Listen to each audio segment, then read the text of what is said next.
Mga kabalita, 4 na warehouse ang pinangalanan ni Pangulong Bongbong Marcos tungkol po yan sa smuggling ng bigas sa bansa. Sabi ng Pangulo, kasama ang mga warehouse na yan sa mga ni-raid ng mga otoridad nito pong Agosto.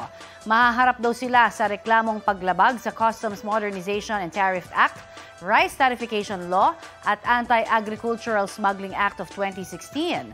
Dati nang sinabi ng Pangulo na mga smuggler ang sanhi ng problema sa bigas sa bansa.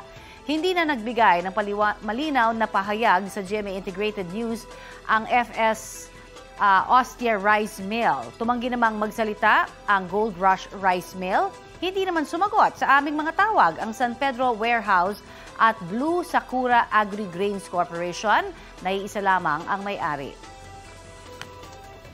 Balita ko, may tututukan kayo tuwing 11 a.m. sa GTV.